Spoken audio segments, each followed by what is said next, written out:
Hi, welcome back. I am Amjad sir from MS institute from Ganapur. आज हम बात करें बच्चे, तो आज जो टॉपिक लेकर आए हैं वो है वॉइस। क्या है? वॉइस। इसे बोलते हैं वाच्य यानी स्टेटमेंट।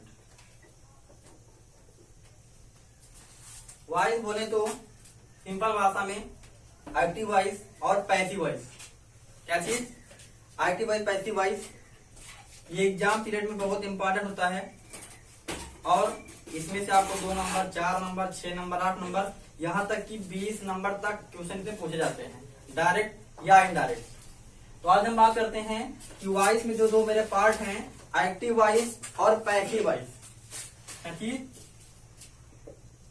एक्टिव वॉइस और पैसिव वॉइस। तो हमारे एग्जाम में मेरा जो सेंटेंस है एक्टिव वॉइस में दिया रहता है और बनाना होता है पैसिव वॉइस। तो हमको मालूम है कि आपको पता होगा किस तरह से बनता है पैसिव वॉइस, लेकिन हम ये नहीं बता पाते हैं कि कंटीन्यूअस कैसे करते हैं, या परफेक्ट कैसे होगा, या सिंपल वाक कैसे होगा। तो ये देखते हैं। जो मेरा एक्टिव वॉइस होता है वो मेरा होता है बेटा, वो होगा लिविंग और डोर। क्या होगा? डोर और लिविंग। और पैसिव में क्या होगा? नॉन लिविंग, उसके बाद नॉन डोर।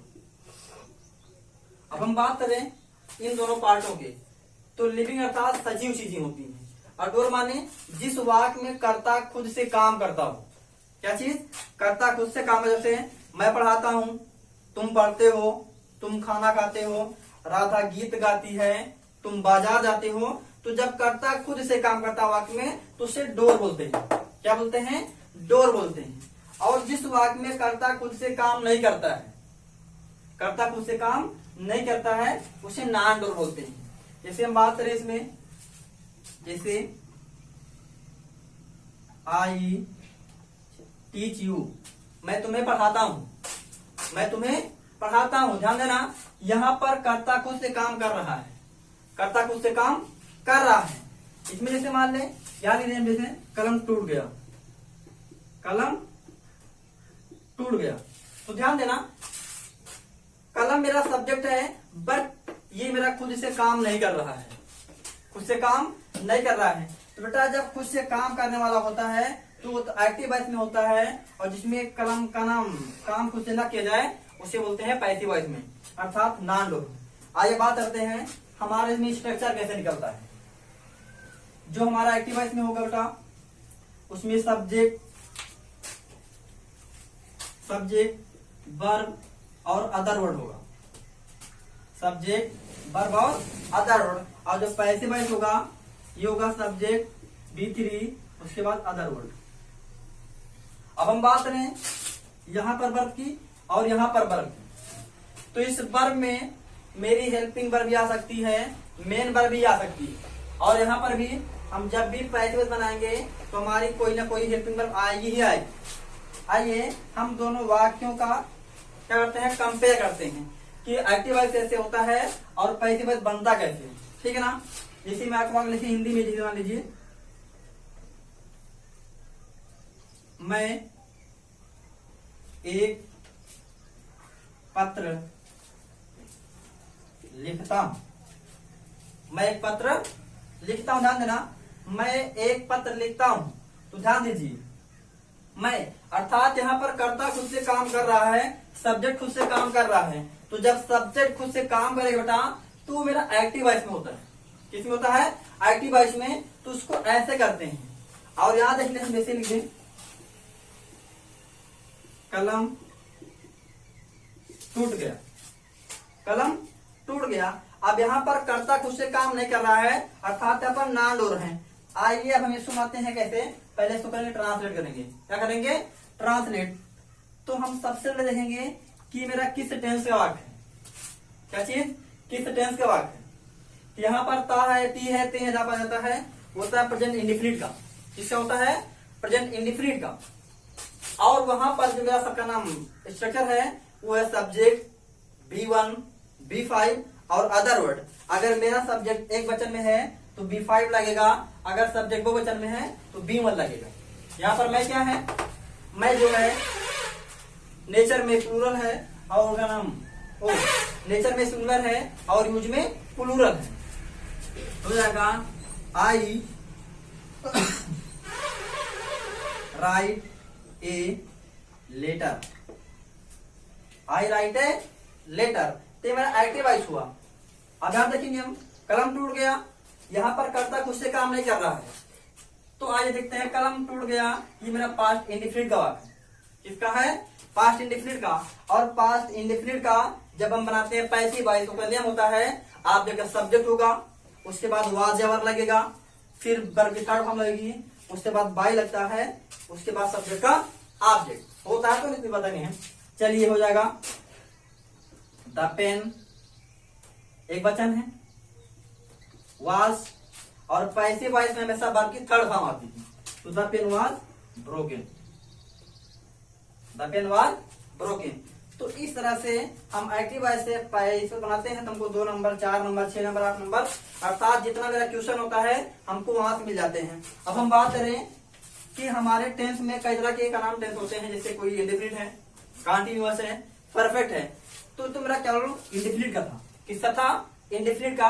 अब हम आगे देखते हैं कि हमारा जो और टेंस है उनमें किस तरह से हम वाक्यों को सॉल्व करते हैं।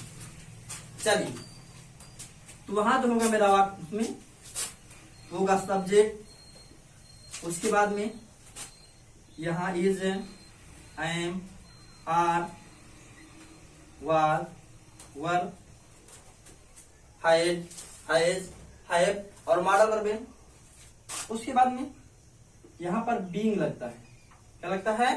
बीइंग लगता है। उसके बाद वर्ब की थर्ड फॉर्म होगी, उसके बाद अदर वर्ड होगा। अब ध्यान देना, अगर बीइंग लगा है तो कंटीन्यूअस में होता है। किसमें होता है? कंटीन्यूअस में, ठीक ना। जिसे हम इजमार जो है प्रेजेंट का है और वाज और किसका है? पास्ट का है। चलिए हम क्या करते हैं, जैसे मैं एक पत्र लिख रहा हूं, मैं एक पत्र लिख रहा हूं। तो ध्यान देना, इसमें सब्जेक्ट से काम कर रहा है, तो मेरा एक्टिव वॉइस है। क्या है? एक्टिव वॉइस है।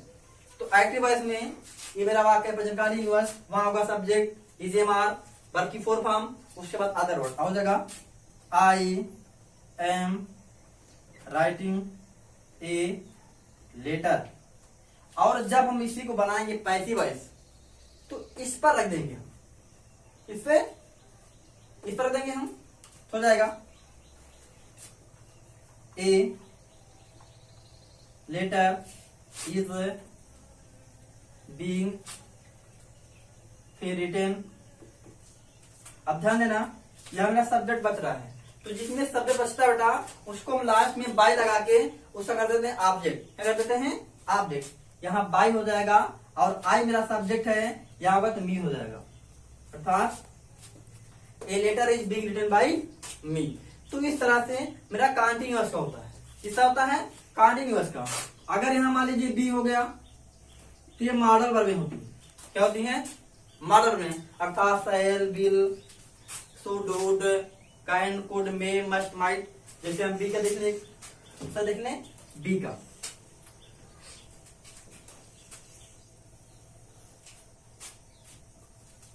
उसके बाद में ऐसे देख लें, जैसे लिखे हम I shall write a letter. I shall write a letter. तो मैंने कहा जहां बी लगा होता है वो मॉडल वर्ब होती है। क्या होती है? मॉडल। आइए, ये मेरा है फ्यूचर इंडेफिनिट का। इसका है फ्यूचर इंडेफिनिट का हो जाएगा a letter will be written by me. इस तरह से। अब सवाल है कि यहां शैल था, यहां बिल क्यों किया गया? यहां शैल था और ये बिल क्यों? ध्यान बेटा, जो मेरा शैल है ये आई और बी के साथ लगता है, बाकी कोई भी सब्जेक्ट हो वहां बिल ही लगता है। तो ये था बी, ये हुआ। अब अगर बीन है तो ये दिखाता था परफेक्ट को दिखाता है। इसको परफेक्ट को, यानी प्रेजेंट परफेक्ट, पास्ट परफेक्ट और फ्यूचर परफेक्ट। आइए हम एक परफेक्ट का भी देखते हैं। इसे देखते हैं परफेक्ट का। जैसे देखिए, he has written a letter, he has written a letter. तो ये थर्ड फॉर्म है, अर्थात ये प्रेजेंट परफेक्ट का वाक्य है। किसका है? परफेक्ट का। तो जब बनाएंगे परफेक्ट का तो वहां पर बीन लगता है, हो जाएगा a letter has been written by him. तो इस तरह से हम वाक्यों को पहचानते हैं। तो जैसे मान लीजिए कहीं पर करने के लिए या कहीं कहीं पहचानने को आता है। क्या चीज? पहचानने को आता है, ऑब्जेक्टिव आता है, ट्रू फॉल्स में आता है। तो हम यहाँ देखेंगे, अगर बी लगा है तो कोई मेरी मॉडल होगी, बीइंग होगा तो कॉन्टिन्यूअस में होगा, अगर बीइंग होगा तो परफेक्ट में होगा। ऐसे आपको हम एक वाक्य दिखाते हैं कि किस तरह से हम वाक्य को पहचानते हैं। और कभी कभी क्या होता है कि किसी सेंटेंस में दो वाक्य दे देते हैं या दो ऑब्जेक्ट हो जाता है, तो हम इस वाक्य को कैसे सॉल्व करते हैं। तो हम देखते हैं एक वाक्य इस तरह से, जैसे the accountant took the money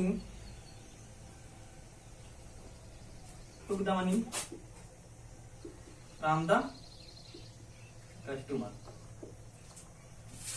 इस तरह the accountant took the money from the customer। तो मेरा क्या हो गया? मेरा ऑप्शन हो गया, यानी मेरा सेंटेंस हो गया। और ऐसे वाक्य को दे देते हैं और नीचे चार ऑप्शन या दो ऑप्शन तीन ऑप्शन रहेगा, उसको पहचानना होता है। चलिए इसमें ए दे दें कि द अकाउंटेंट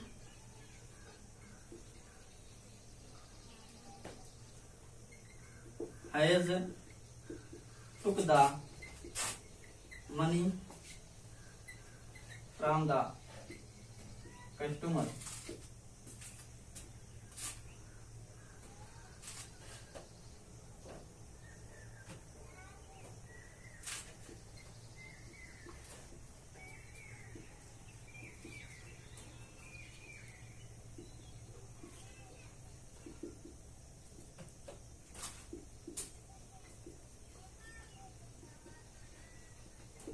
इस तरह से चार ऑप्शन रहेंगे, उसमें कोई एक सही होगा। तो हम बात करें यहाँ पर, इसको वाक्य पढ़े देखा होगा, the accountant took the money from the customer. अब सवाल यहाँ क्या है, मेरा फ्रॉम प्रीपोजिशन क्या है? प्रीपोजिशन है। तो हम बताए बेटा कि जिस वाक्य में कोई प्रीपोजिशन होता है या कंजक्शन होता है और उसके बाद जो मेरा वर्ड होता है, क्या चीज? अर्थात जो मेरा प्रीपोजिशन या कंजक्शन होगा और उसके बाद कोई अदर वर्ड होगा, तो मेरा सेकंड ऑब्जेक्ट होता है। क्या होता है? Second object. तो हम उस वर्ड को कंजक्शन के बाद होगा चाहे प्रीपोजिशन के बाद होगा, उसको हम सेम उतार देते हैं। अर्थात हमारे जो अलग वर्ड है प्रीपोजिशन बाद में, उसमें चेंजिंग नहीं होती है। जो मेरा मेन वाक्य है उसमें चेंजिंग हो जाएगी। इसमें मैंने क्या लिखा है? The money was taken by the accountant from the customer, और चाहे से आप ना कर दें। तो इस तरह से हम वाक्यों को सॉल्व करते हैं और पहचानते हैं। तो मैंने क्या कहा, जिसमें बी होगा वाक्य में वो मॉडल की होगी, बीइंग होगा तो कॉन्टिन्यूअस का है, बीन होगा तो परफेक्ट का है। इस तरह हम आपको पहचानते हैं। तो इसको समझिए आप। और आपको दिक्कत आती है तो आप अपने कमेंट बताएं। बाकी धन्यवाद, मिलते हैं अगली वीडियो।